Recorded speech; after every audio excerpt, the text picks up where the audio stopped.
I'm Chow, Group Chief Sustainability Officer at HKEX, and I'm here in Cathay City to meet with Grace Cheung, General Manager of Sustainability at Cathay Pacific, to talk about carbon markets and all things green in the aviation sector. Let's hear what she has to say.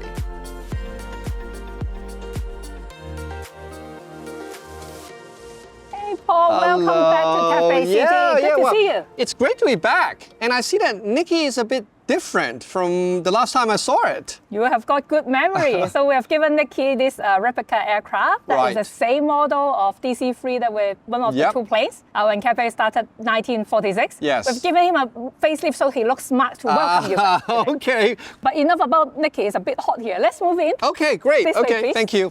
So, Grace, Cathay Pacific is a sustainability leader in the aviation industry. Now, I think it started offering carbon credits in 2007 and various other environmental solutions as well. So tell me more about your sustainability journey. And importantly, what's your sustainability strategy going forward? Indeed, we've started and introduced the very first carbon offset program for our customers back in 2007. We call it Fly Greener. And we've come a long way since then. Now, sustainability leadership is part of our core company strategy.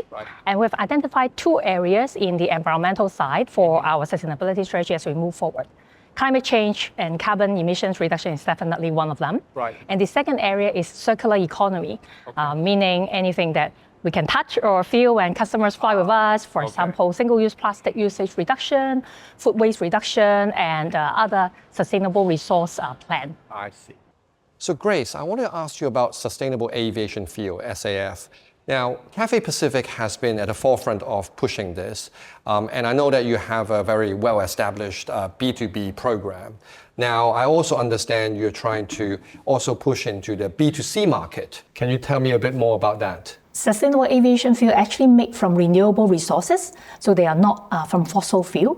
And on a life cycle basis, they can reduce carbon emissions by up to 80% compared with traditional jet fuel. However, SAF is still relatively expensive, so we must work with different parties to make SAF more affordable. So we've launched the corporate SAF program back in 2022.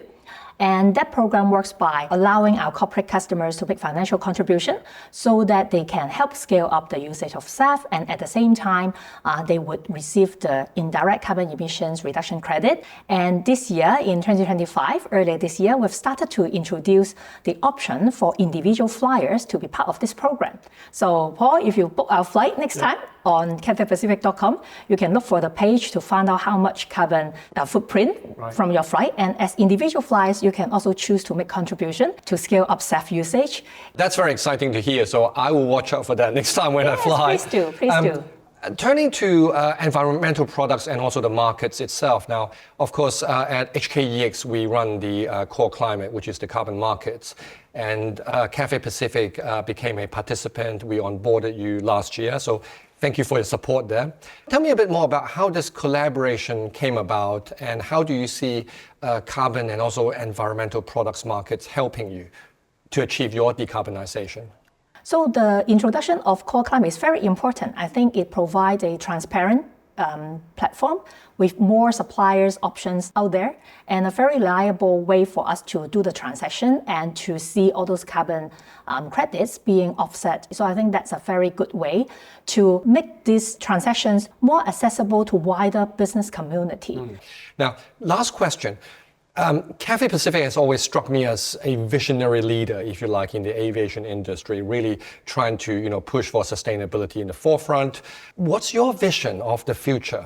And also, one piece of advice you can give to perhaps your peers when you talk to them about your decarbonization plans and the kind of advice you can give them.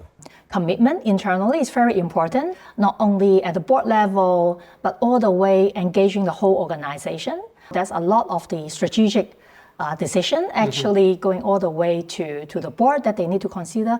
But actually, it also touches on every employee in the Cathay Group. We need to get along our own people, but also our customers to be part of it. But also externally, we talked about the importance of the policymakers, the financial market, our supply chain. So I think collaboration would be the key that I would encourage all the organizations out there having sustainability ambition to involve different parties early on because we need new solutions. Right. So I guess what I would summarize by saying it's commitment from the very top to all the way to every employee involved, every staff involved, also collaboration with stakeholders, which is most important. Definitely. Okay. Well, thank you very much, Grace. This has been a great conversation, and thank you for your time. Thank you, Paul. Thank you for having us.